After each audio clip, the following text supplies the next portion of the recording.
Winning cures everything. Now for your hosts, Gary and Chris.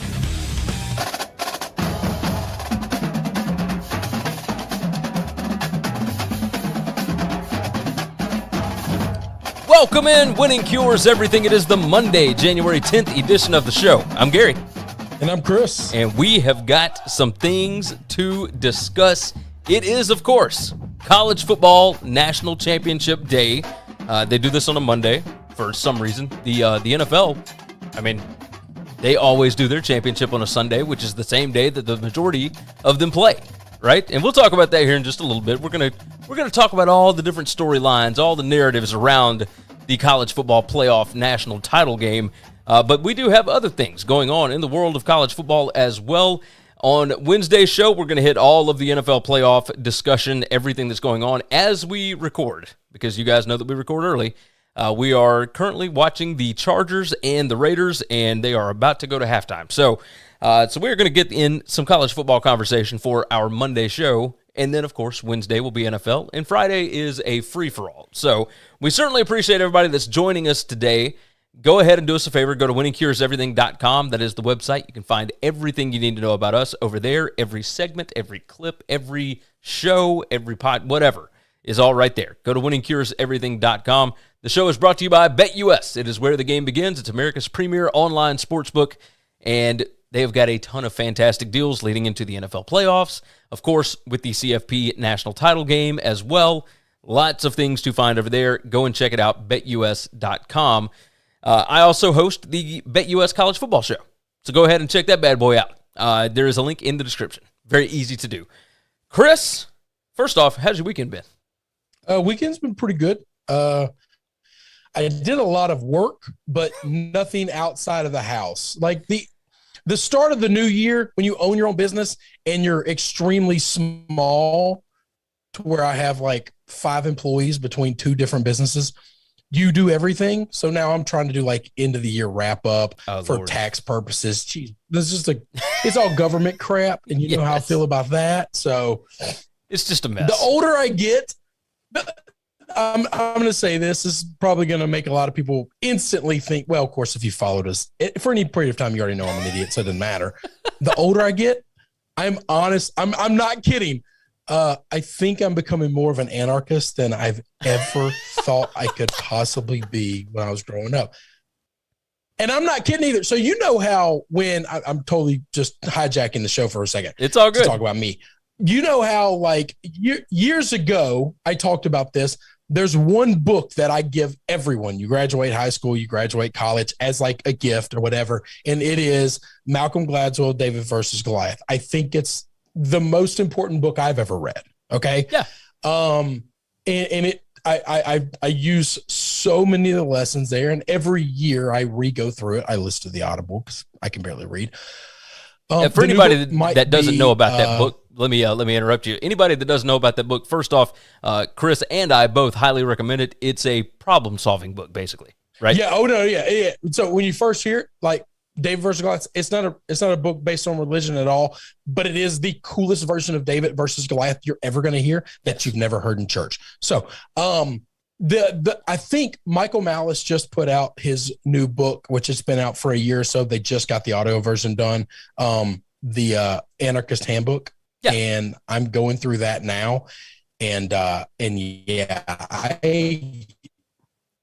I really, really, really don't want government anymore in my life, ever again, at all, at any level.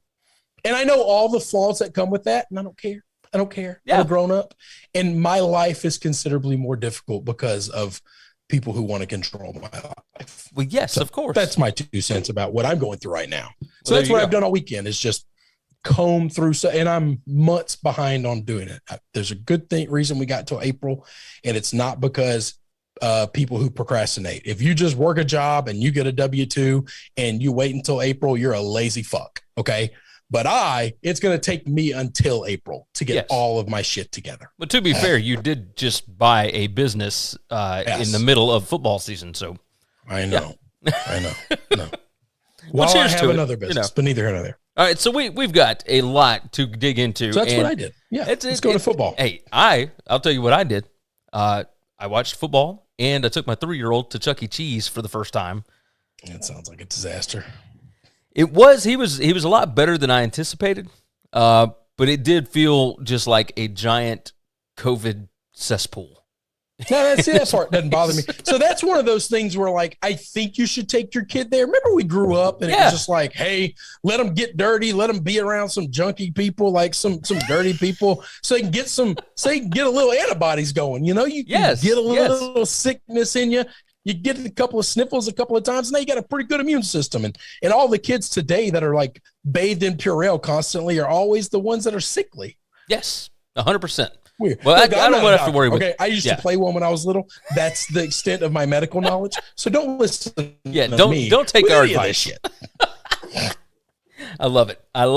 But yes, that's what I ended up doing. And then of course Sunday has been taking down trees and all that kind of stuff. My Christmas tree was still up. My daughter had to deal with COVID, so she didn't get to come over for Christmas. So we just finally did Christmas this weekend and all this other kind of mess. So it's just, a lot going on. But we do have a college football national championship game to discuss, and let's go ahead and dive into it. There is a lot of different storylines, a lot of ways that we could talk about this game. Alabama and Georgia. We, of course, gave out our pick on the Friday show. Of course, Chris likes Georgia. I like Alabama.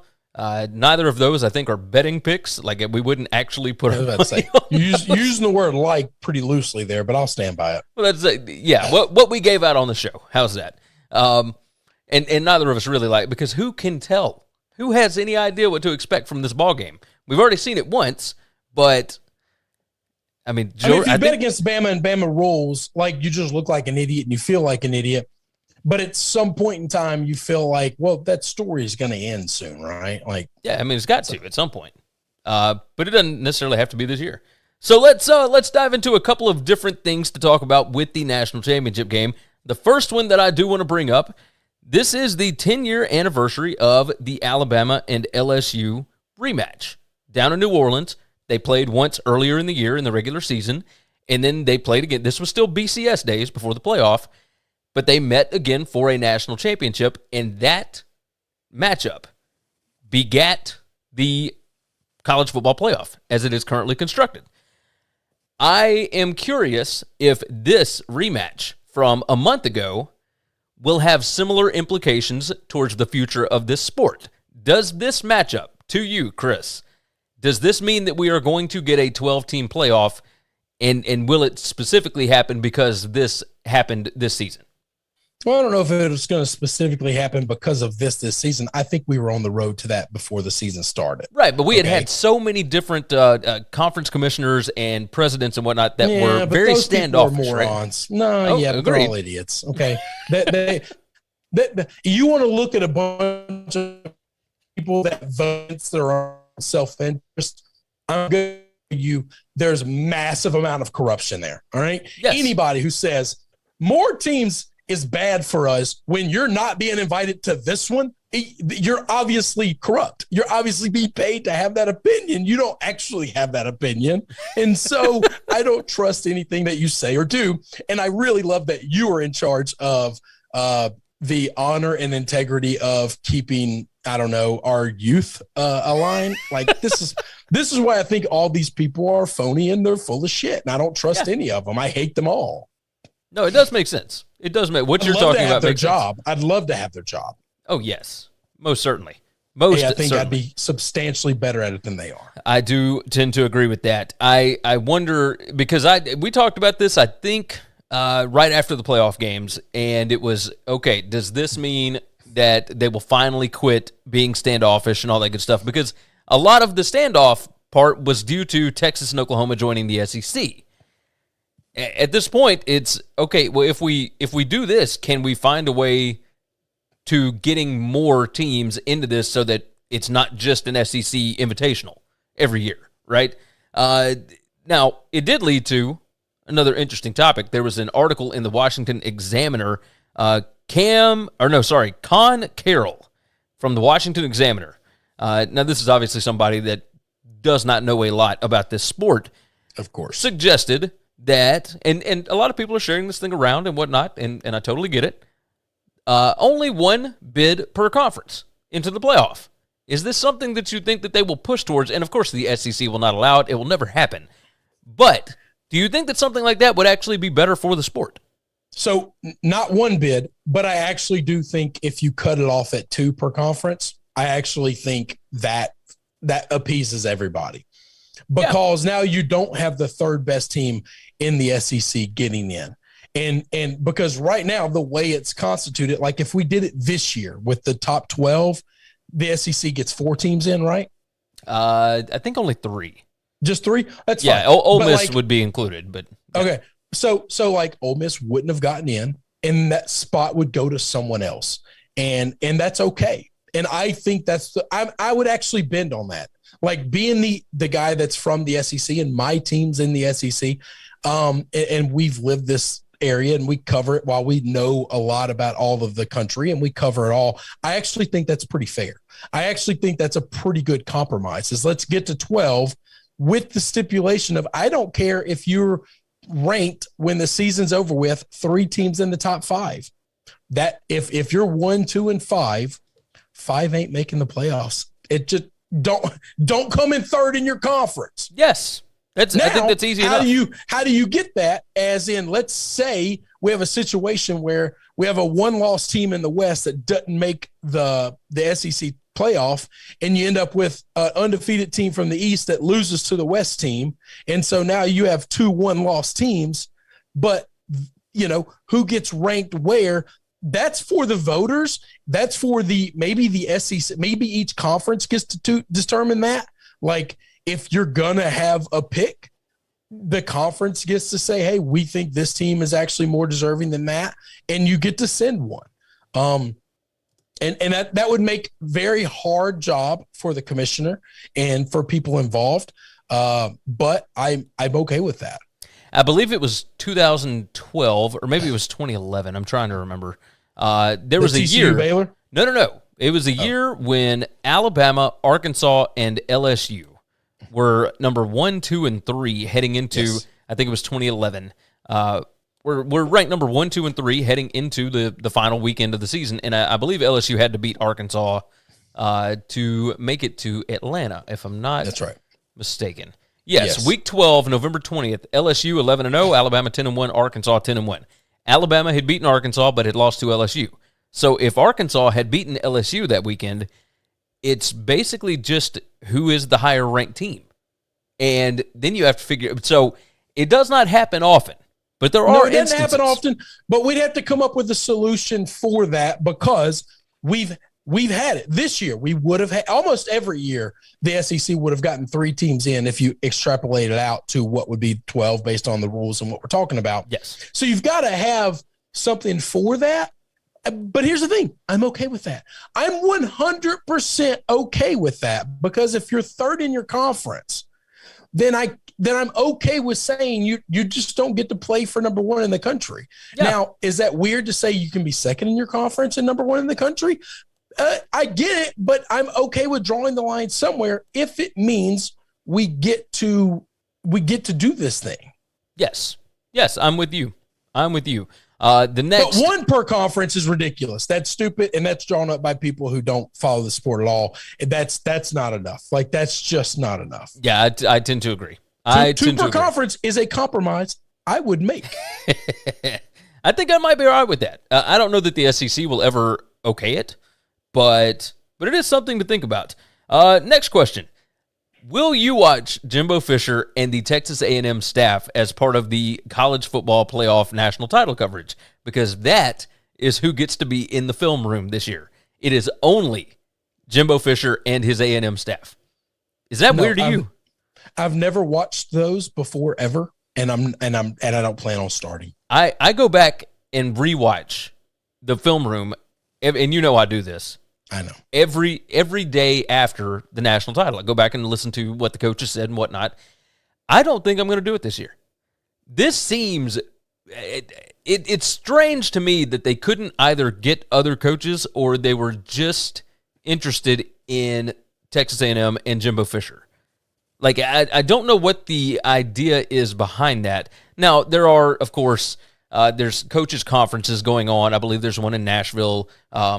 And there's other things going on around the sport where other coaches may not be able to attend. But I do think it's really strange that they've got Dan Mullen on a bunch of their pregame coverage and whatnot. They couldn't get him in there. They couldn't get somebody else that might be interested in doing this to do it. Like, I don't understand why you would only have one guy and his staff talking about this game. Don't know, and I also think that's a really good way to piss off the whole rest of the country. This is already SEC fatigue as it is. Yes. Why in the hell would you just load this thing up? So we're just going to do another SEC coach. Like, I would have rather had one SEC coach and then, literally everybody or no SEC coach at all. Yes. That way you're getting voices from other part of the country to be able to come in and talk about this game. Right. It's somebody from the Big Ten, somebody from the ACC, wherever. And hang on, why do they have to be superstar coaches? I guarantee you, if you were to call some of these smaller, lower tier coaches, some of these G5 coaches, they would be kicking down the door to get the publicity to sit in front of a camera for 4.5 hours, 5 hours during this game and do it. And guess what? Those guys are really smart. Those guys know their shit. They've had David Cutcliffe in the past. They've had Gary Patterson, Mike Gundy. They've had Hugh Freeze. They've had all Power 5 guys while they were in the Power 5. Well, Hugh Freeze was he was at Liberty, but was he at Liberty when he did this? Yeah, I think he did it just last year. Yeah. Oh, well then, like I said, I don't watch them. I don't care. But I do understand that if you can't get other the big coaches because they're busy, because they're working, or because they're just on vacation. Like right now, Lane Kiffin he's on a beach somewhere and he ain't coming back to do shit like this. While he would be amazing, he's just not doing it unless you just throw him obscene amounts of money. And that's okay. But there's gotta be 100 coaches, 50 coaches at least at the lower levels that would love the opportunity to let people hear them talk about football and show the country their knowledge of the sport. For example, John Summerall, the new head coach at Troy that was the co-defensive coordinator at Kentucky this past year. Perfect, right? He's a new Troy head coach, and he's played Georgia this year. I mean, what are we talking about? Stuff like that would have been perfect, but instead, something like that. It is. To tell me you couldn't get any of those guys. To tell me weird. Nobody could pick up the phone and get Bill Clark to come down there. Right. I would love for the country to get to know Bill Clark better than the country knows Bill Clark, because I worship this man. Now, I'm incredibly biased here, but there's not a better football man in the world of Bill Clark. There's just not. And I would listen then. I would love to hear him spend 4 hours talking about this game and these coaches and what's going on here. And Bill Clark played Georgia earlier in the year. Yeah, this is what I'm saying. This is a coach that played one of these teams. He's got some inside information about it, but also he's a great football guy from a school that has one of the greatest football stories you could ever have told. Yes. But ESPN refuses to tell it because those guys don't matter. They don't give a shit. It's mind-numbing. I don't understand why they do it, but alas, it is what it is. We're going to puff up Jimbo. That's good. And I like Jimbo. You know that. I like A&M. I like Jimbo. Both of us do. But I'm still not going to listen. I'm still not going to. That's not how I want to watch the game. No, of course not. No, I mean, it makes perfect sense. So the next question I've got, everybody that is up there, I've talked to multiple people that are in Indianapolis right now, and it has been freezing rain.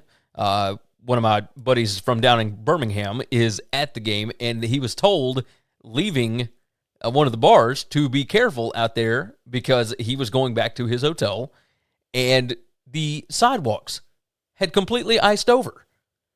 Now, do we think that Indianapolis is a good city to host a college football playoff title?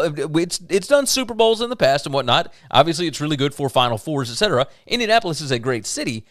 Should college football playoff national title games only be in the cities where you're not expected to get ice and stuff like that? Yeah, but you can't control that, because that means that you were going to take Dallas out of there, because Dallas just a few years ago for an NFL playoff game later in January, but it's only by a week, also got iced over in the middle of the thing. Atlanta has caught ice this early in the country at different times. So you can't predict the weather. You can't control the weather. And if you're going to make rules like this for things that are rarities, if you can go back and show me that every year this time in January in Indianapolis, they always get this kind of precipitation and cold weather, then maybe I'll give it to you. Okay. But I'm going to bet you can't, because it's historically right now colder where we live than it's ever been at this point in time. True. We've never had temperatures in the 20s where we live in the Memphis area this early in January, ever. True.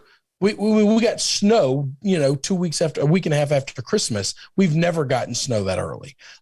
So if this is an anomaly and all of the South is getting this, now you're saying you could only put it in New Orleans and Miami and places like that, in like Pasadena. Tampa, in Pasadena, because now you're limited. Because now you've even taken Dallas out of the mix, you've taken Atlanta out of the mix. Like, if you're gonna try to do it to Indy, you better damn well know you're doing it to everybody else. Okay, because you can't control the weather. Yeah, you know what you wouldn't do it to though? And Las Vegas, because they announced last week. Yeah, Vegas is hosting, I think, in 2025. And I love that. Yeah. You know that. But also, I'm not going to shit on this city. If you go out to this place and it's really cold and it's got a lot of participation and you got two fan bases from the South that aren't really good at driving on ice, tough shit. I don't know what to tell you. Yeah, you're 100% right. No, I went to Indy last year for the first time. And it's a great city. What are we going to do when we go to 12 and we don't do bowl games for the first round and somebody's got to go to South Bend? Oh, yeah. Somebody's got to go up to Michigan or Ohio State sometime. Oh, yeah. It's going to be crazy. Heaven forbid Boston College makes one, or Washington. Wisconsin, Minnesota. Wisconsin, what are you going to do then? You're just going to not go? No, you're going to pack your shit and you're going to go. Yeah, you got to make it work one way or the other. All right. After that, let's see. I did want to bring up, now that the NFL has 18 weeks, they are now not doing playoff games on the week that the college football playoff national title game happens. Is there a chance, you think, heading into the future stuff, that once they do the renegotiations for whether we expand or whatever, do you think we can finally get this thing on a Saturday night instead of a Monday? Well, they're still playing games on Saturday, though. They are. They'll just be regular season games that it'll go up against. Right. But so what I'm saying is, could they convince the NFL, which I doubt they convince the NFL. The NFL moves for nobody. That's kind of what I'm thinking. That's the only, because ESPN owns this thing right now. Mm-hmm. I wonder if they get Fox involved, they get NBC, et cetera. And ESPN also is the one that doing has the Saturday games. Yes. So if they do that, the only way we could get that Saturday national title game will be if Fox or somebody else is to bid on it and they win it, and they can do what they want.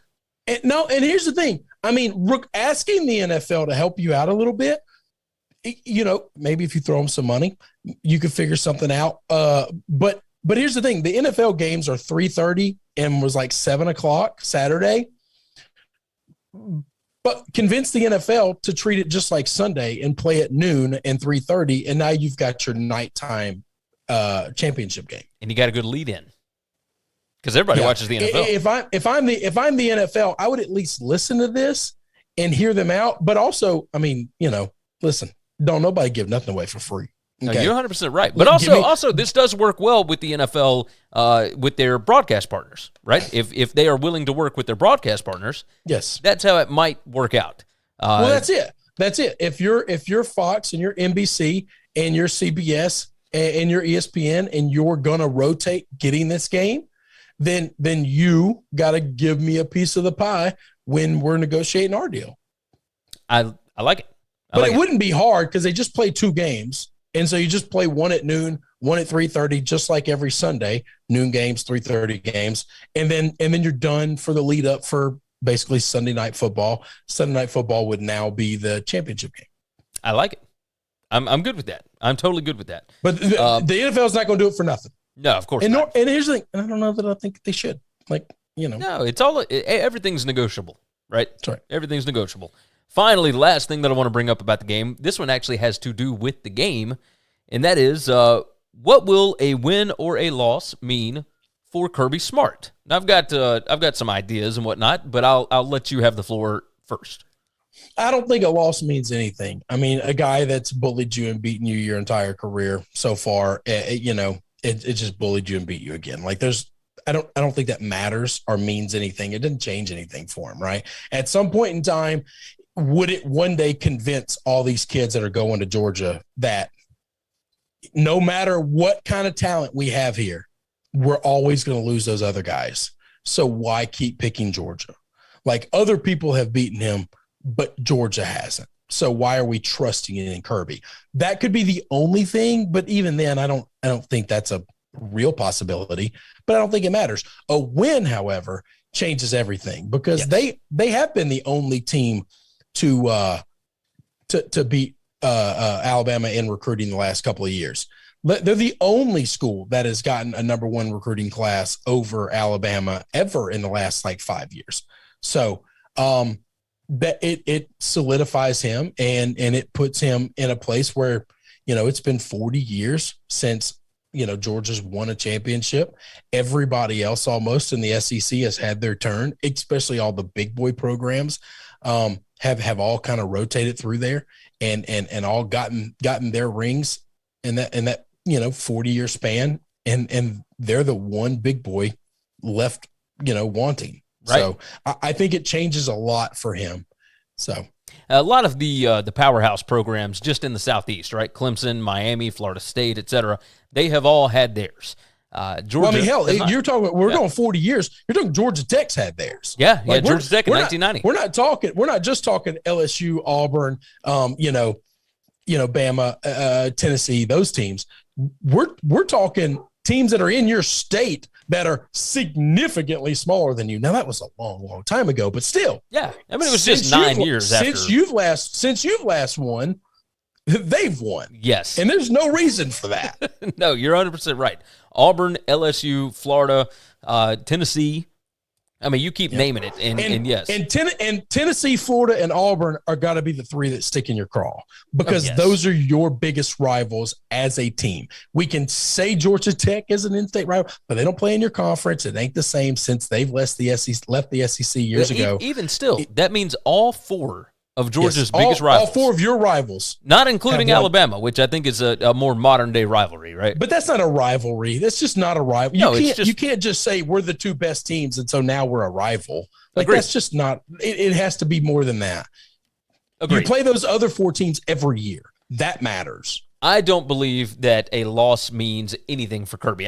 All it will mean is there are – the people that support that program will continue – to doubt him.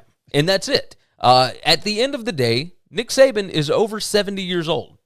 He will eventually retire. People do not live forever. Joe Paterno and Bobby Bowden are the only ones that have coached into their 80s, and those two fell off towards the end, right? Well, they stopped coaching well into their 80s. Jimbo Fisher was the coach that ran everything at Florida State for – I don't know, 7 years, 6 years? Nah, it wasn't that long. It was 4-ish, somewhere around there, before he took over. Yeah. But it was a significant amount of time before, that Bobby was just a face. Yes. Like him and Joe Pa weren't X's and O in it, okay? They were racking up stats. Yes, 100%. They were racking up wins. And Nick Saban is still doing the X's and O's. He is still recruiting. He's doing everything at a high level to this day. And eventually, there's a big difference between 70 and 85, Gary. Oh, agreed. I mean, there's a substantial difference. But that's what I'm saying is eventually, Kirby Smart is incredibly young, right? He is still 10 years younger today than Nick Saban was when he started at Alabama. So he's got a long, long career ahead of him. But this is, if you were ever going to catch Alabama, this would be the year to do it. They are the worst version of a Nick Saban team that they have had there in many, many years. They are incredibly young.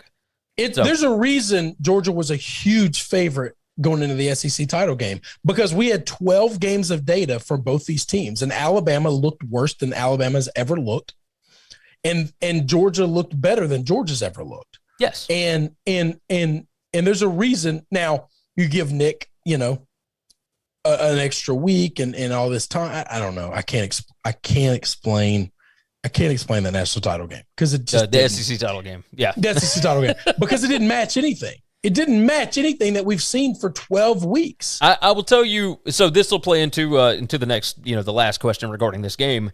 What does it mean for college football overall? And I think what it means is this is just another data point that you have to have that NFL superstar quarterback to be able to win a national title. If Alabama wins and Georgia loses, I think that's what that means because I'm going to disagree with that right now. Okay. Just I would love to hear your reasoning behind it.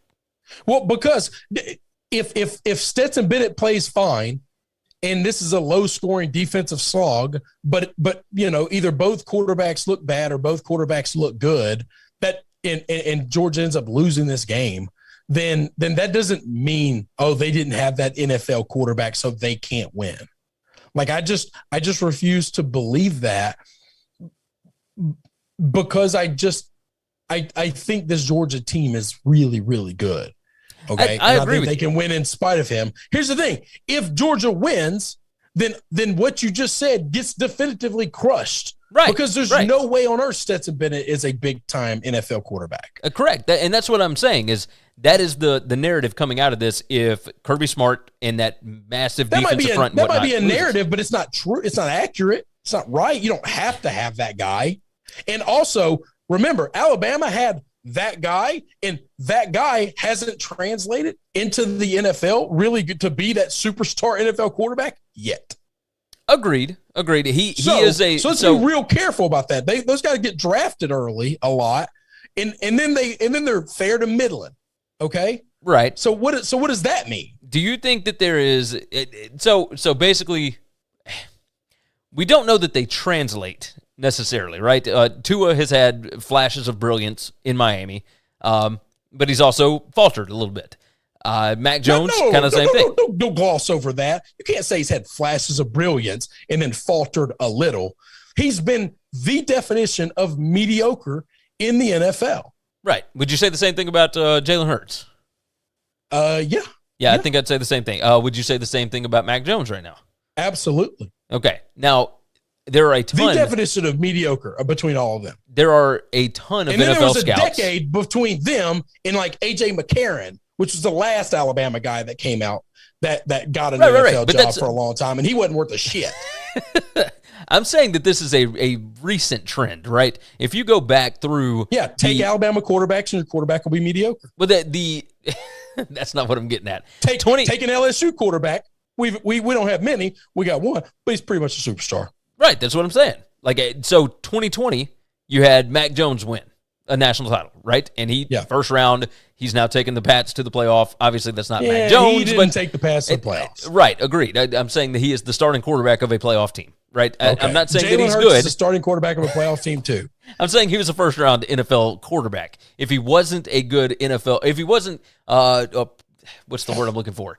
If he wasn't expected to be a good NFL quarterback, they wouldn't have taken him in the first round, right? Yes, they would have, because he played at Alabama. I don't know that I buy it. The last NFL quarterback. Well, we've got 3 in the NFL right now, okay? And in 5 years, we'll see how many we still have. This was not supposed to get into an Alabama quarterback debate. But what I'm saying, but you think that because these guys are stars in college, it equates to being stars in the pros, and it just doesn't. And you think you have to have this star. Hey, quarterback is the most important position in football. Yes. Okay. So, yes, the team that has the better quarterback, if you have a star quarterback and the other team doesn't, then the other team is at a significant disadvantage. But it doesn't mean that team can't beat you. Zach Calzada led A&M team beat Alabama. Correct. And he was completely inept the entire second half because of an injury. Okay. Came out of several series. Yeah. And then had to drag his ass back in, injured, to come back. Okay. So that you're talking about a very mediocre quarterback in college can beat somebody. Agreed. 100%. Is it hard? Yes. But this is fucking hard. It's hard to win a title. It's very hard. I'm looking at the last however many national title winning quarterbacks, right? 2020 Mac Jones, 2019 was Joe Burrow, 2018 was Trevor Lawrence, 2017 basically Tua because Jalen Hurts didn't do anything in that first half. 2016, Deshaun Watson. Now, 2015 was Jake Coker, and that was the last one that did not he was not expected to be a big-time NFL quarterback, right? Well, he wasn't highly ranked. Is all those guys are expected to be, and one of them, Deshaun Watson, has proven that he is definitively a star if he can ever get back on the field. He may be the next Dolphins. And I think Joe is going to be a star, and I think the rest of those guys are just dudes. And there's a chance that they play in really stable systems, and so they'll probably have long careers, but I don't know if they're ever going to be great. Yeah. I think what we saw from Mac Jones this year is what we're going to see. Yeah. Like, I don't know how much better he's getting. I don't know how much better Tua's going to get. Like, Tua has flashes of brilliance, and he gives the ball to the other team all the time. So, yeah. No, you're not wrong about that. And he holds it too long, so he gets sacked in the NFL a lot, which is going to mean he's going to have a hard time getting healthy or staying healthy. And then people are going to say, oh, well, if he just would have been healthy, he could have been a lot better. That's just not true. It's like, are we sure about that? Are we sure about that? So, no, you're right. You're right. It's the most important. It's a really important position. And if you've got a better quarterback, then it's easier for you to win. Does an Alabama win mean anything different than what it already has going forward? No. I don't think it does. If you have all the best players and you have all the best coaches, then you're going to beat everybody all the time. That's kind of what it seems Kirby like. Smart has equal best players, except for at the most important position. Overall talent, he doesn't have the three best players. I would think the three, if you were drafting the players, and I'm just doing this from the top of my head, Alabama's got number 1, number 2, number 3 draft pick. The next 12 might be Georgia's, but it doesn't matter. And then all the best coaches are on the Alabama sideline. All of them. I mean, you got NFL playoff winning coaches. Now, I'm not talking about NFL scrubs that got fired. All right. These guys, your OC got fired because he was a shitty GM. All right. Yeah. Not because he was a bad coach. He was one of the best coaches. Hey, by the way, all the NFL. Let me hijack that conversation right quick. Bill O'Brien, of course, it's been reported that he is going to interview for the Jaguars head coaching job. His best friend is Doug Marrone. You think he brings Doug Marrone back as like an offensive line coach or an OC or something with him to the Jags? I don't know that he couldn't. I think that Doug Marrone probably has a decent relationship with that family, and it's not the same GM I think that fired him. You know, I think all relationships could be mended. I also think that it could be a thing where the Jags hire him and say, we don't want Doug back. And you say, all right, Doug, you now are going to be the OC at Alabama. Yeah. And that's what's going to happen. More than likely. So we shall see. That'll take us to our next topic here. And, you know, we'll kind of run through some of these. Kirby Smart and Nick Saban both had their press availability on the Sunday before the national title game, and they both called for NIL regulations. Now, normally when Nick Saban does this, it is kind of a warning shot for the rest of college football, or at least it has proven to be so thus far. He talked about transfers. He talked about playing fast. You know, all these different things that he's talked about in the past. Is this what we want football to be, et cetera? He has utilized all of them and come up with some of the best versions of those, right? He has totally taken advantage of the transfer portal in the last 2 years. He has created an offensive juggernaut at Alabama. All these different things. He brought it up and said that there needs to be some kind of NIL. He is not against players being paid. He said, if we do this, you are really going to have the haves and the have-nots if you just allow open market whatever. My question to you is this a reaction only to Texas A&M and that number 1 recruiting class that they got? Or is this actually them being worried about the better of the entire sport? No, this is 100%. Somebody new took number 1, because for the last decade, it's been Alabama and Georgia at number 1. And somebody new popped up at number 1. Your response to him, this being a warning? No. All right, so I hate this man. But I give him his credit, okay? I don't think he was telling people, you don't want to play fast. It's not safe. I think 100% he was afraid of it, all right? Yeah. And you know what he had to do to get better and learn it? He had to sell his soul to somebody he hated, which is Lane Kiffin, okay? He had to bring somebody into his house that he didn't trust, he didn't like, to teach him this thing that he hates, Okay. And yes, he has all the best players and he has a system for getting all the best players. So, of course, he's going to be capable of going faster, better than you can, because he's got better players than you. Going fast didn't mean I'm warning you, if you don't make it slow down, I'm going to dominate the sport. That's bullshit. Okay. Correlation is not the same as causation. All right. He was not sending out a warning. He didn't want to sell his soul. Okay. Yeah. And he did sell his soul, which is fine. I don't disagree with what he did, but he brought in somebody who he knew could do this thing that he hated having to do. And then transfer portal. He hates this fucking thing. Does he do it better than everybody else? Yes, because he's got the best system in place. This man's got 95 GAs that are all former head coaches at places when everybody else got 45 GAs and they're all grad assistants, all right, which is what the GA job was supposed to be. But neither here nor there. He's got grown men selling these kids and scouting these kids and recruiting these kids. And because of that, yes, he's better at it, but he doesn't want to do it. He just has to do it now. So let's not confuse this as a warning. Once again, this is I don't like this because it means I've got to learn something new, put together a new plan. And yes, if he stuck around long enough in the next 5 to 6 years, they might become better than everybody else at this. But it took him a while to catch up to the speed of the game.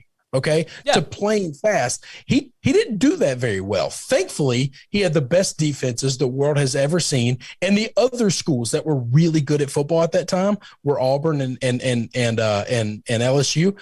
And they played exactly like he played. And so if he just could beat them, then it didn't matter. He could win titles that way. Yeah. So this is just a thing where I think he's legitimately bothered by it. He doesn't want to do it because it's another thing. Here's what this does. This puts more power in the hands of boosters at Alabama. And right now, that is the one school that those boosters have zero power. Yes. They very much have been the definition of leave the check, hit the bricks. Okay. You don't call me and you don't tell me how to do anything. But if we're going to do this on the up and up, these coaches aren't allowed to be involved in the negotiations of these things. These coaches aren't allowed to actually go out and get NIL deals for these kids. It is their responsibility to get them on their own. The school cannot help with that.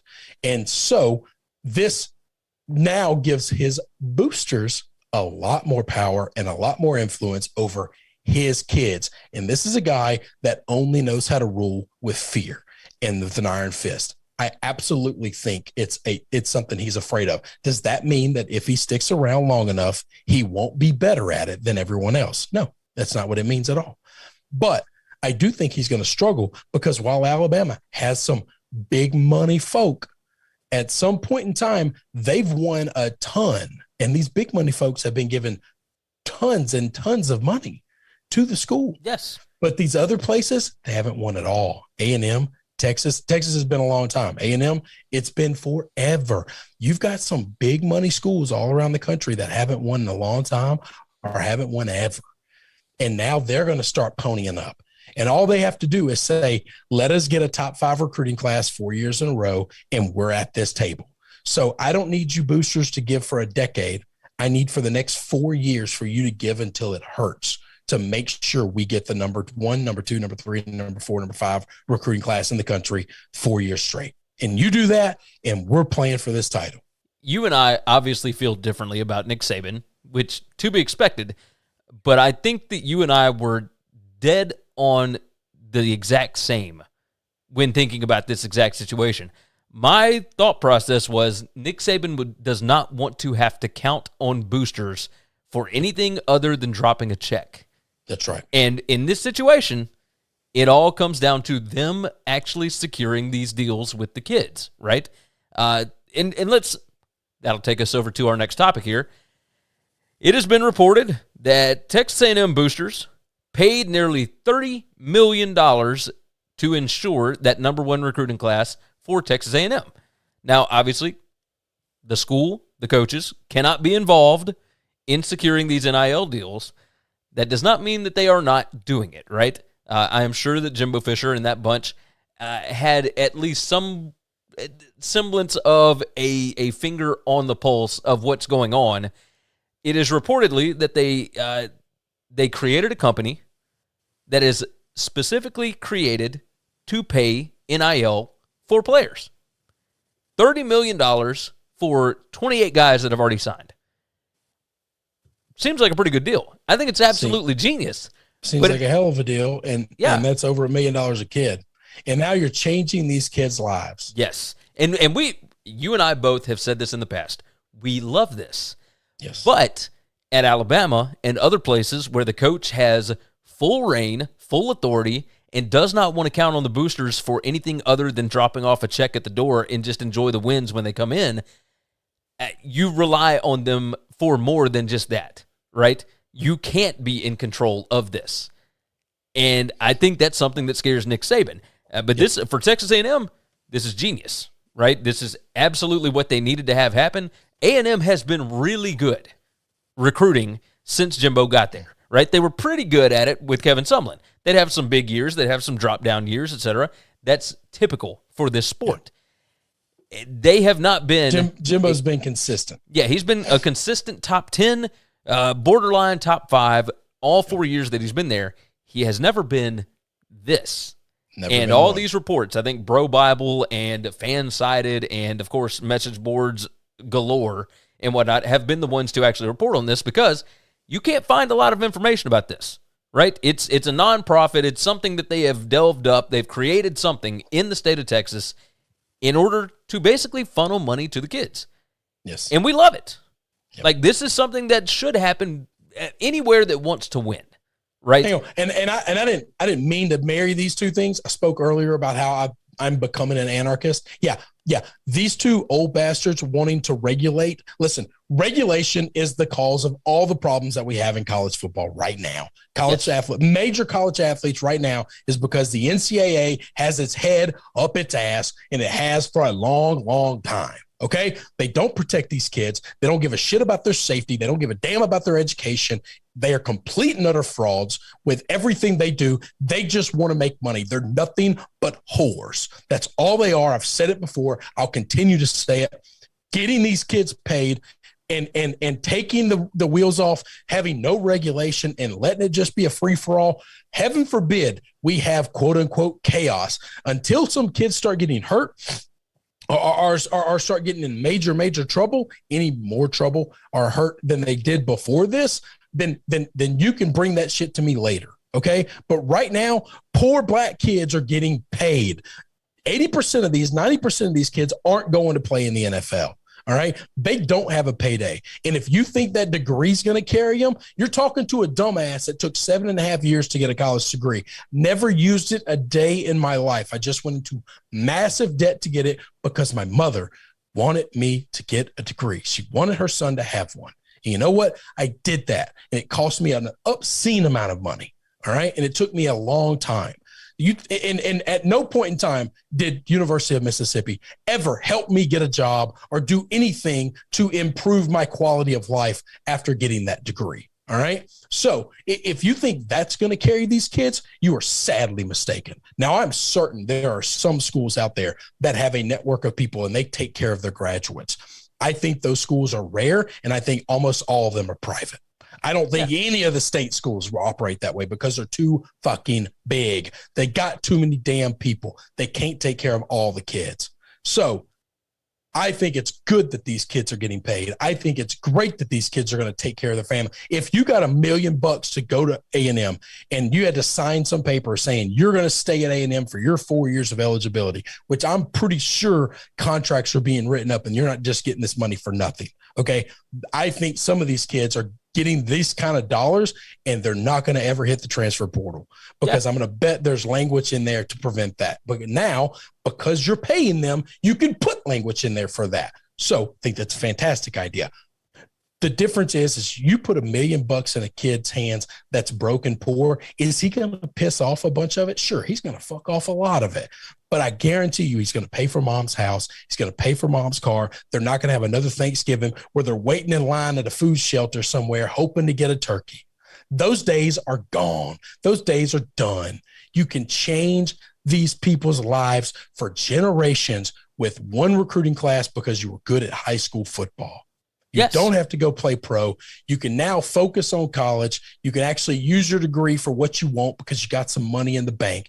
I got out of college, and the first thing I did was get a job. And I got a job being a bullshit security guard, making $8 an hour. And that wasn't enough to pay my bills. And so I worked for a landscaping place on my days off. And I was digging ditches, and I was slinging trees. Okay. And then that wasn't enough money. So I got a job waiting tables and bartending on the nights that I had free. And I worked 3 jobs that paid around $10 an hour so I could get the $30 an hour I needed to support myself. Okay. If you get out of college, you no longer have to worry about that. You can actually wait around for the right job to come. You don't immediately have to hit a grind because you're broke. Yes. Yes. Good thing. Oh, I'm sorry. Chaos happened. The wrong team got the wrong player. Go fuck yourself. I don't care. I do enjoy when you get on these passionate rants because you say things better than I could, but I do feel the same as you on this. Well, we see the thing. I'm willing to say these things, and I know it loses credibility. You still have a show, and I don't, somewhere else out in the ethos. And I'm certain it's because you're the model of professional, and I appreciate that, and I value that. That's probably the reason we have a show, okay? Because nobody would pay me, no one would take me serious. I don't think the things I'm saying are wrong, and we agree with them. I don't know any other way to say it. Is it inappropriate? Is the way I talk rough for some people to hear? Probably. Yeah, I sound like a Neanderthal. I am. Okay, I cheated my ass off through college. Ole Miss didn't need to help me out. They didn't owe me anything. I took that piece of paper by crook. All right, and you use that book, by the way, that Malcolm Gladwell book, to the best of your ability. So everybody, that taught again, me more than 7.5 years of college across 3 universities. That one book taught me more than anything I learned at any of those places. Yes, 100%. I agree with everything you're saying. I agree with it. And what you are saying is something that deserves to be said, right? Which is why this show exists. I mean, the whole point of us doing this is so that we can talk about this sport, these sports, all these different things that are going on. Another top 100 kid went to Jackson State. Yeah. Another top 100 kid went to Jackson State. Now, they keep saying, we're not paying them. They want to come here for the love of the game. Why the hell are you paying them? There's money down in Jackson. I know where that money is. I could go find it. I know those people. Pay those damn kids. If you're not paying them, Dion, then fuck you, man. No, I guarantee that they are being taken care of. There's no way. But here's the thing: like, they're ashamed of it. Like, they're saying, "Oh, I guess we got this one too, only because we paid them." And I'm thinking, who cares why you got them? Who cares how you got them? No, you got them. Listen, the idea of Brad Pitt playing Billy Bean in Moneyball. It's who cares how we won? Did we win? Okay, who gives a shit? And who cares what anybody thinks of you? Did you get the kid? Yes. How did you get him? It doesn't matter. Who cares? And if you got him because you paid him, then tell people that. How many college football coaches are keeping their jobs because of their APR? Yeah. Right? I mean, that's got it really. It's all something that you can toss into a press release to make your school sound good. But at the end of the day, it is wins and losses. You either win or you lose. I will tell you, there is a world where if you did pay these kids a substantial amount of money, and those kids come from rough backgrounds and they don't want people knowing they got a lot of money, then that's the one pass where I would say, okay, I'm going to make it. I'm just going to say we didn't pay them. I'll go out and I'll lie. And if it hurts us in recruiting later because people think if I got to settle for this HBCU, but I'm not going to get paid, then I don't want to settle for that. That's a conversation you got to have with the next kid up. Okay. And you got to let them know, hey, I'm doing this, but I'm doing it and I'm letting these people stay private. Okay. Because they got a lot of people that are going, because when you get this money, hands going to come out. And somebody's got to be strong enough to tell those people, get away. Get away. I got to take care of me, and I got to take care of my family. You've seen it with these kids have kids. They have loved ones. They've got moms. They can't take care of aunts and uncles and cousins and everybody. Okay. You take care of mama. And Charles Barkley did this better than anybody I've ever heard of. He said when he first got money, the best advice he gave was he didn't know how to tell everybody no. And he was afraid of it. But the strongest person in his life was his mother and his grandmother. And he gave them everything.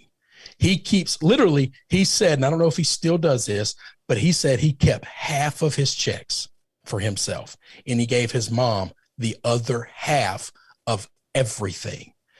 And he said, you take care of who you want. So if you want something, you go to mama. Yes. Don't call me for a dime.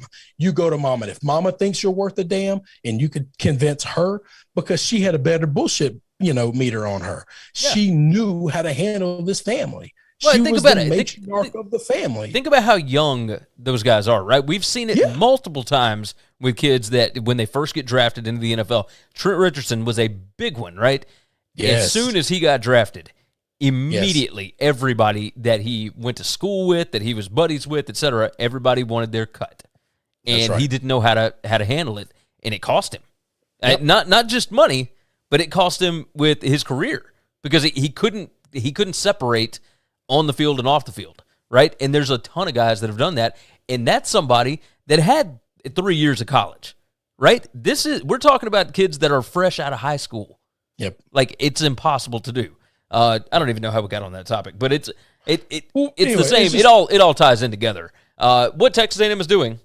I don't want regulation. Good. I don't want regulation at all. And I don't care that it hurts LSU. LSU is one of the poorest states in the union. Louisiana is, okay? And we've got big money boosters, but we're really behind on how we're handling NIL deals, all right? And this is probably going to hurt us in a negative way. I don't care. I still think it's right. It doesn't matter if it makes my school lesser. I would imagine that Brian Kelly will figure out a way to do it. Brian Kelly will figure it out. I'm certain he will at some point, but we lost our best defensive back and we almost lost our best receiver because we couldn't get an NIL deal done. So I don't know. That's a fact. That's a fact. Yes, but what I'm saying is I don't know that Brian Kelly necessarily wanted Eli Ricks, and I don't know that he necessarily, it feels like they need Butte, right? I mean, we'll see. But you know how when a head coach gets in and he likes to clean house a little bit, that could have something to do with it. That could be true. That could be true. So, but it didn't take away the fact that we had NIL problems, and we're still we got Butte taken care of. I don't know that we've gotten anybody else taken care of. True. So it's that type of stuff that once again, I'm gonna be consistent. It doesn't matter if it hurts my school or helps my school. If I think it's right across the board. It doesn't matter. Agreed. Let's jump into a few more topics right quick, and then we'll get out of here. We've got a few more. Gene Chizik is the new defensive coordinator at North Carolina. He is going to work under Mack Brown. North Carolina, of course, is where he was most recently before he retired to spend some more time at home with his kids and whatnot. Went and took a job at the SEC Network, so he did not have to work nearly as many hours, etc. But he is familiar with the stomping grounds. That is based out of North Carolina, so he didn't have to move. He stayed in the same area, so it's not like that's based out of Atlanta or Birmingham. Yeah, he's working in Charlotte, but he moves over to Chapel Hill to take over the defense. His kids have graduated and whatnot, so I mean this kind of makes sense for him to get back into the game. I do find it odd though. How in the world did the USFL screw up their announcement so poorly? They handed out to Colin Cowherd and Greg McElroy and Cole Kubelik, etc., a list of the coaches that have taken jobs as the new head coaches of these different USFL franchises. And Gene Chizik was the new head coach of the Birmingham franchise for the new USFL. Of course, it starts in the spring, etc., and Chizik came out and tweeted immediately after they made the announcement. I was like, whoa. Like, this deal ain't done. Like, don't get me wrong. I love the USFL, but I am not the head coach right now. And then, of course, it comes out the next day on Saturday that he is the new defensive coordinator. If you're the USFL and you were trying to tell everybody, you're trying to show everybody, prove that you are a legitimate company, how do you mess up something like this? You've only got eight teams. I think they jumped the gun because they were afraid of this, and I feel like if this was a way of putting pressure on him, and just saying, hey, you can't take that job now. We've already publicly told people that you've accepted this one, and I bet they were pretty far along in the negotiations. which is why they felt comfortable doing that. They thought they had their man, and they didn't, and that's fine. And listen, the defensive coordinator job at North Carolina is a million times better job than the USFL head coach. Agreed. It's not even close. It's not. You can't even measure those two things. All right. If history tells us anything, in 9 months that league won't exist. So we've never had one of these leagues last 2 years. It's definitely strange. And most of them don't last the year that they start. You're actually right. I was gonna see if I could find this. All right, here we go. Gene Chizik tweeted on December 14th. He said, every scholarship offensive lineman at Texas will get $50,000 a year with the new NIL deal, not to mention the $200,000 education. Americans struggle finding $50,000 a year jobs to feed their children. Next, it's $100,000 per player with no end in sight. This is a flawed system. The most money wins.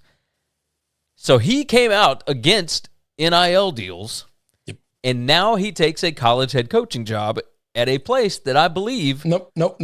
A college coordinator job. So he's not going to deal with any of these NIL problems at all. Okay. You do have a point there, but he still has to be around it. He is still a part of the system. But he's not. Okay, he's a part of the system the same way the janitor's a part of the system. He's not going to have any say in the NIL stuff. He's going to recruit kids, and Mac or whoever the head coach is going to be responsible for working with the boosters to try to get the kids, to get the money to make sure they get deals for them. Yeah, it's not going to be his job. It's not going to be his responsibility. He doesn't like it. That's fine. He's antiquated in his thinking, and he's wrong. Yes, he is certainly that. I did find the idea that these kids can now make $50,000. Holy crap! And then you give them a $200,000 education bill. You know how I feel about that. Yes. That's a made up number that the school makes up and charges people. That's a bullshit number. It doesn't matter to anybody. So if they didn't take the education, you just gonna give them $200,000? No, that's bullshit. It's a made up fucking number. Agreed. All right, let's move to a different level of college football.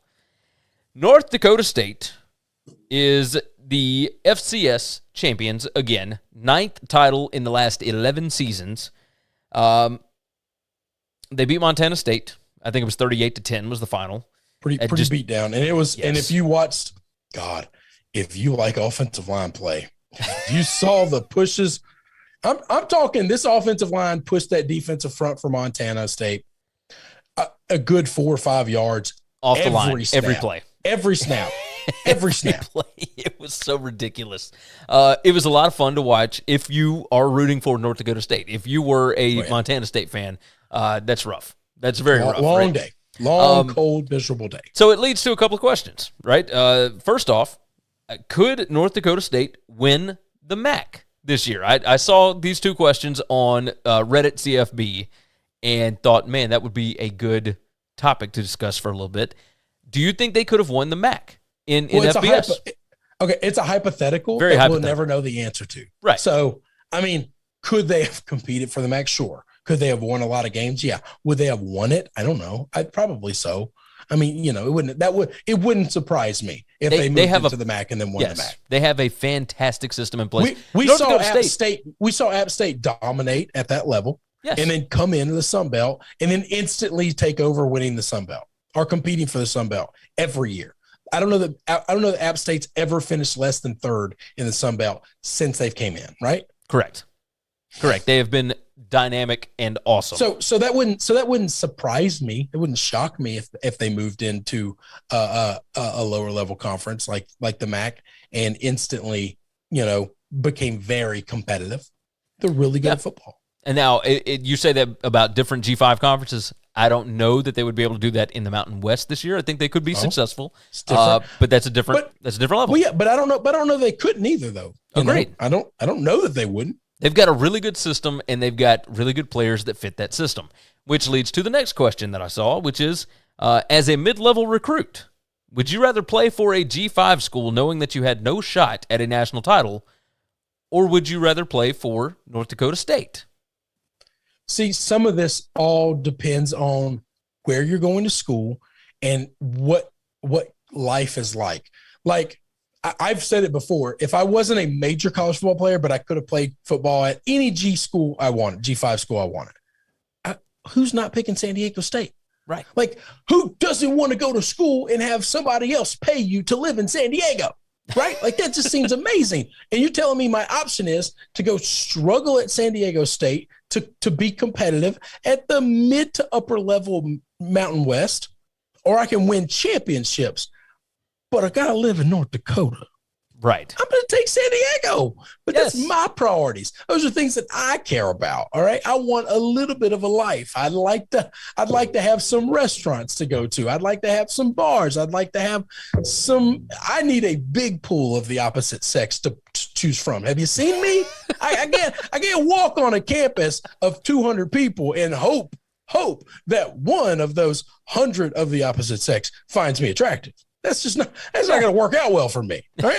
That's a bad deal. All right? I need to be in a big city, but that's what I want out of college. So what do most of these kids want? I think some of them would choose that, which is why they get the talent that they get. They get legit NFL talent from there. Yes. And it's real. But I don't.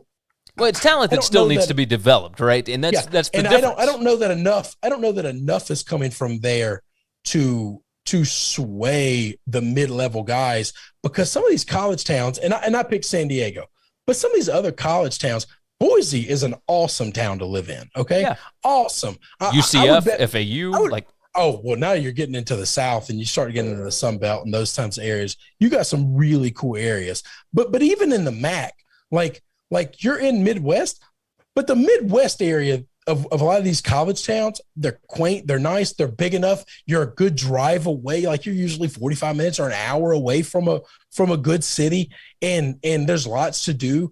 And there's, and I'm not besmirching the great state of North Dakota, but it's fucking North Dakota, man. Yeah. Fargo is the biggest city out there. There's nothing to do. Yes.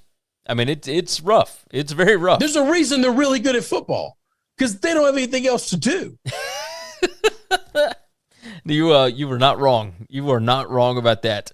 It is cool to watch them. I like watching them, but would I go there? No. And would the majority of mid-level recruits go there? No. And we've seen that. There's Correct. A reason. No, they're just not getting all of the mid-level talent, or even the bulk of they're not hand selecting their guys the way Alabama just hand selects their guys. Right.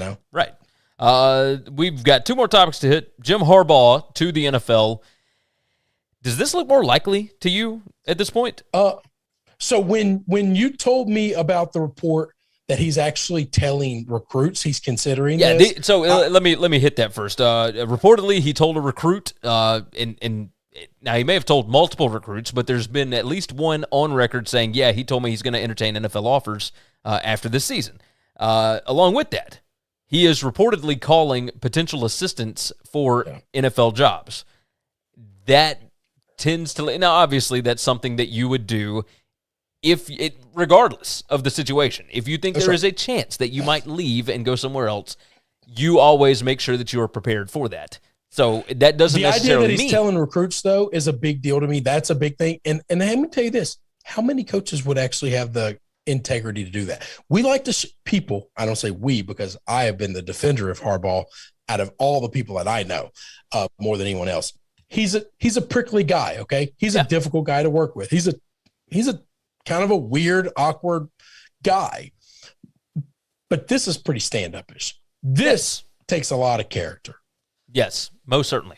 Because there's a really good chance if some other schools are calling that kid, it's not really going to affect you, because by the time signing day gets there and they make their decision, you would have already made your decision. It would be public. Right. But still, no other coaches even got the, I think, moral character to tell these kids while he's trying to recruit them, hey, there's a chance I might not be here. I'm going to look at these other jobs. Yes. I'm going to consider that. But I'm going to sell you on the school. Yeah. I'm going to say on the school. I think that's pretty big of him. I respect that. And I think he should, because there are only 32 of those jobs. A couple of really good ones are coming open. And I think I think he should consider it. I do find it odd. He should do it. So I think he's a really good coach. He was great at San Francisco. Great. No, absolutely. He's fantastic there. And I don't think that he was the biggest problem in San Francisco. I think the GM was the issue. He didn't get fired. Right. He left. They didn't renew his contract. Okay. Right. That's it.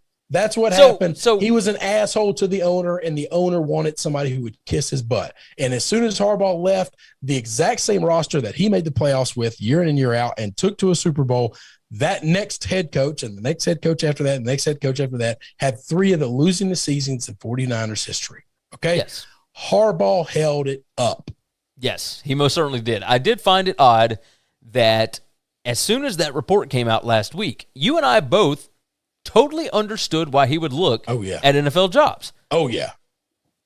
The national media for college football thought that this was simply a bargaining chip, that this is going to get his pay back from Michigan because they cut his salary last year. He publicly came out and said, I'm okay making less money in college because he felt very uncomfortable being paid as much as he was being paid for a college job to work with quote unquote amateurs.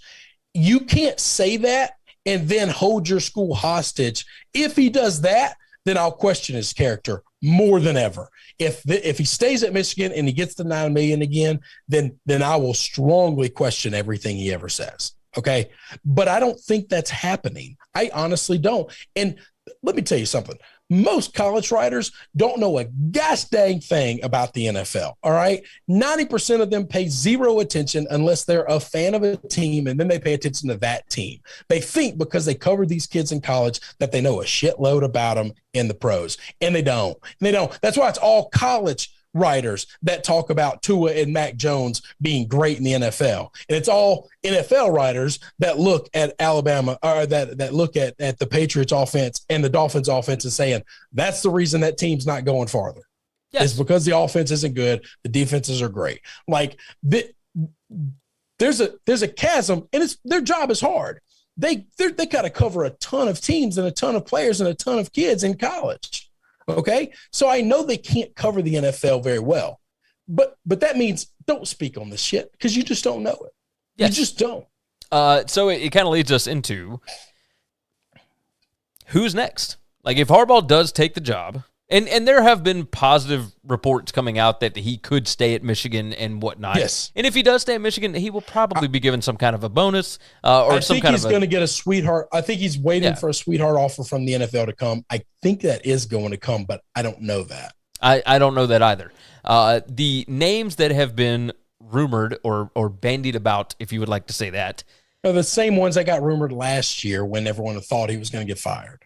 Well, so there's those, but the ones that seem like they have the most traction right now, there's 2 that are on the staff, and that would be Mike Hart, the running backs coach, who is, of course, a former player at Michigan, and Josh Gaddis, the offensive coordinator who just won the Broyles Award. I think you could probably do worse than those. Another one is Bill O'Brien, who we just talked about as being interested in the Jaguars job, going to interview for that after the national title game. I'd rather have the Michigan job than the Jaguars job. I think so too. Even if the money was half. If the Jags offered me 10 and Michigan offered me 5, I'd take the Michigan job tomorrow. Tomorrow. Now, again, there are only 32 NFL jobs, but that Jags job I understand that. But he's already worked at a place where you get fired pretty quickly. This guy had a 14-point lead against Patrick Mahomes a year. Patrick Mahomes won the Super Bowl in the AFC title game. Okay, and he got fired 2 years after that. All right, so I would rather go to a place where I think I can be more successful because the NFL jobs are going to come. If the Jaguars job is open now, I promise you, you take that Michigan job, you do what you did at Penn State and bring some major stability to it, which Harbaugh has already done that. So you're not even taking over a shithole. Right. You're taking over one of the best jobs in the country right now, and you just kind of keep them up there. You don't get beat by 50 by Ohio State. You stay competitive in that game. You stay competitive in the Big Ten, and the NFL is always going to be there. Yes. And you wait for a good job in the NFL to call you. So Bill O'Brien was that next name. And then, of course, the 2 names that everybody discussed last year, which would be Luke Fickell, Does he do that? I doubt that he would do that because there is still a chance that Ryan Day could take the Chicago Bears job or something else, right? Even if it's not this season, he could still take an NFL job eventually. He is not as tied to Ohio State as many would like to believe that he is. Now, it is, of course, one of the premier college football jobs, but he's got no ties there. Like, he's not – he wasn't born in Columbus. I do think the NFL will come calling for him eventually. Yes, eventually they will. So if Luke Fickell sticks around at Cincinnati, they are, of course, moving into a better conference. That would be the ideal spot for Fickell. He wants to stay in Ohio. He knows Ohio. That makes sense. Matt Campbell at Iowa State is the other. And that would make some sense, right? We all saw Matt Campbell on senior day at Iowa State. At Ames, he was crying about his seniors leaving. He's had Breece Hall declare for the draft. He's had Brock Purdy declare for the draft. All these guys that he built this foundation with are now leaving. Now, that's not to say that they're going to drop back to nothingness, but this year was a pretty good indicator of what you are capable of in Ames, Iowa. They can have really good seasons like they had last year. Played for a Big 12 title. They were really competitive and beat some good teams this year. They got to play against Clemson in a Cheez-It Bowl this year and lost and went 7-6. That's about what you can expect year in and year out in Ames. Now, at Michigan, it's a whole different thing. Is Matt Campbell somebody that you think would be interested in moving up that extra level? So if I'm Michigan, I'd rather take my chances with one of the in-house guys than Campbell. And what you just pointed out is the exact reason why if I'm Luke Fickell, I take my chance at this job. Because he is also losing the most talent he's ever had at Cincinnati. This is true. Desmond Ridder ain't walking back through that door next year. You are moving into a more difficult conference. You are moving into a bigger league against better opponents, okay? And you're losing the most talent you've ever had to lose. Now, if these lottery tickets don't last forever, they got a shelf life. Matt Campbell is proof of that. Yes. He should have taken a job last year. You're holding the lottery ticket right now. Go get your money and go take that job. Now, it wouldn't surprise me if they take the in-house route. Out of all of those guys named, I would take Billy O because I trust NFL caliber coaches. I just do. These guys do it at a professional level better than college coaches do. And I'm talking about the game planning part. It's not the recruiting. It's not all the other bullshit. These guys, for the most part, don't always have the best talent. But you give them a week to prepare for opponents, and they can find ways to win games that college coaches find ways to lose. Yes. Yes, I just believe that. It is a bias that I have, and until that bias gets proven wrong, I'm just going to keep believing it. I don't think you're wrong. I don't think you're wrong. We'll close out with this. I think he's a better X's and O's man than anyone out there. Yeah, I can agree with that. There are a lot of Alabama fans that are not happy with Bill O'Brien, but he is in his first year on the job, and he does have an extremely young offense. I don't think that this season necessarily says anything about Bill O'Brien's ability to coach. Spoiled pricks. Right. I'm not going to disagree with that. I mean, that's the way it's been for years. If you got Nick Saban as your head coach, yeah, that's the way it's going to go. Let's close out with this one. Northwestern defensive back Brandon Joseph has announced that he is transferring to Notre Dame. First off, massive, massive pickup. I mean, everything has been coming up spades for coming up aces, for Marcus Freeman at Notre Dame since he took over the job, albeit, the Fiesta Bowl aside, right? Like, let's mark that one out. But the recruiting has picked up. Transfers are coming in. He's got guys staying on board. He hired the offensive line coach that basically built OLU at Notre Dame. This is all coming up roses, man. This is a really, I think, a good decision for Brandon Joseph. Don't get me wrong. Pat Fitzgerald, fantastic coach. But you also know, much like we just talked about at Ames, Iowa, there is a ceiling there, right? Every now and then you can have an outstanding year, but you are just as likely to fall back into the cellar as you are to be the winner of the Big Ten West. And I don't know that you've got the ability to actually win the Big Ten Conference at Northwestern right now. For Brandon Joseph, I think it's a smart move. No. Anybody who says is not a smart move is a fool. Okay. It's 100% the right move for him. It's a great move for him. It's a great move for Notre Dame. If I was a defensive player for Northwestern, I would be having some difficulties because this offense has been in the Stone Age for, at least the last decade, for a very long time. And when they win, it's because the defense plays with Herculean effort and pulls off some miraculous shit. And I would be frustrated with that. I would now have an opportunity to go play for a better team all around the board and a team that I know that I don't have to hold people to 20. And you don't have to move that far.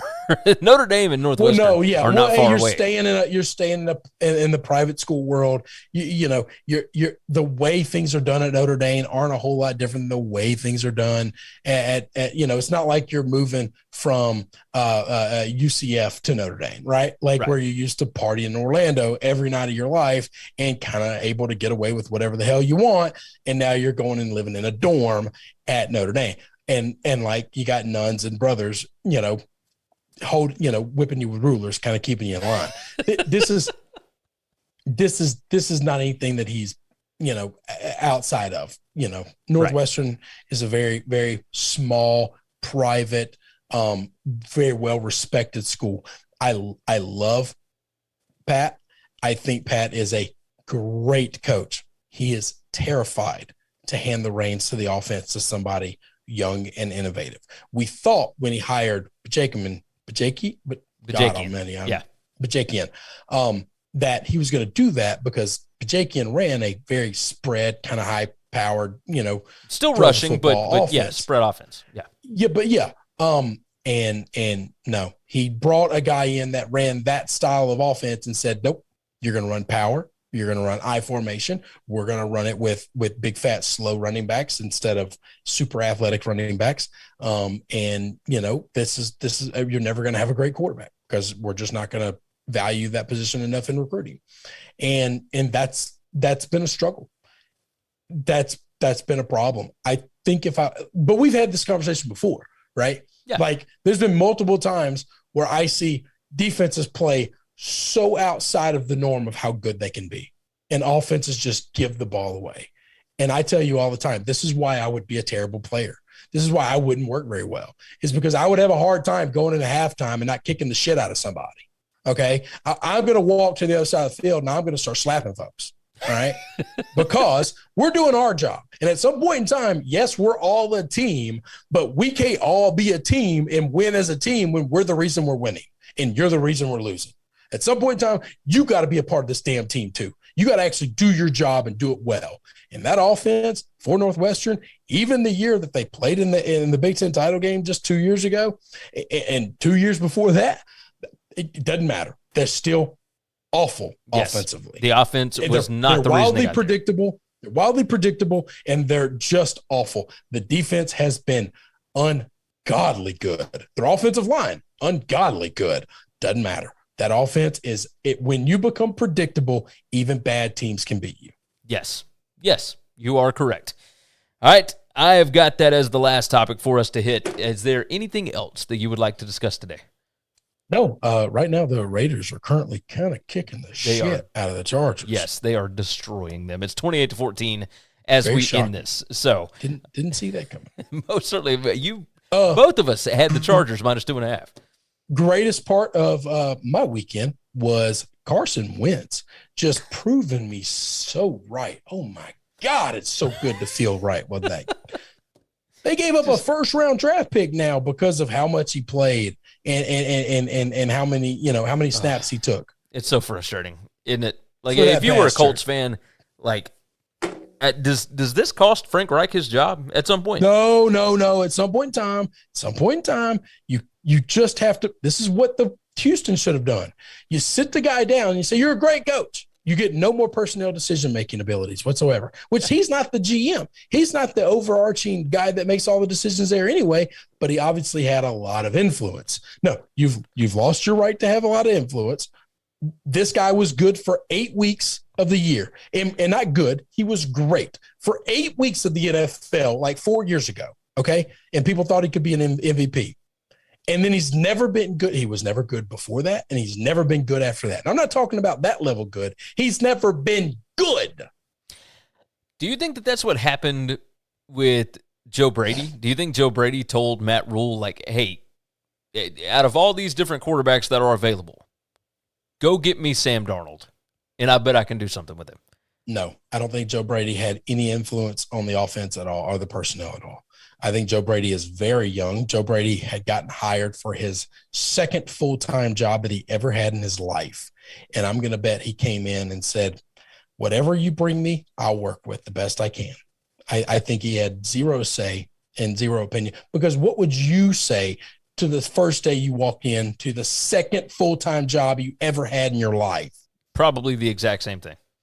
What do you need me to do? I have no opinion. Yeah. I'm just glad to be here. Yeah. And they went out and got him Sam fucking Darnold. And it cost him his job. Yes. Yes. Moves like that will kill you at some point. At some point. All right, let's go ahead and wrap this thing up. This was a little bit long. Let me remind everybody, BetUS show for the national championship game coming up at 11 a.m. Eastern time on Monday. We certainly appreciate you guys for watching that. This show is brought to you by BetUS. It is where the game begins. Of course, it is America's online premier sportsbook. You can go find it over at BetUS.com. There's a link in the description. You can click that as well. Tons of bonuses this time of year, etc. We are heading into college basketball. The NBA is going strong. Of course, NFL playoffs pick up this coming weekend. Lots to gamble on, so make sure that you do it over at BetUS. Of course, this is Winning Cures Everything. Go over to the website, winningcureseverything.com. Everything you need to know about us, every clip, every segment, every show can be found over there, along with where to follow us online or on social media, etc. If you haven't already, subscribe to the podcast for us. That certainly helps us out. Leave a nice 5-star review, and you can do that on Apple Podcast and now on Spotify. So knock it out anywhere that you can leave a review. Those things help us out. Whatever the algorithm is, those reviews and written reviews and whatnot certainly help. So knock that out for us. With that said, it is time for us to get out of here. We hope that you guys take care of yourself, take care of each other, and hopefully, all of you tickets cash this week. We will see you all next go-round. Thanks for checking out Winning Cures Everything. If you want to keep up with us, hit subscribe on YouTube or your favorite podcast app. Visit the website at winningcureseverything.com, or you can like us on Facebook or follow us at Winning Cures, at Gary WCE, or at Chris B. Giannini on Twitter. Share out the show, leave a nice review, and make sure to comment and tweet at us.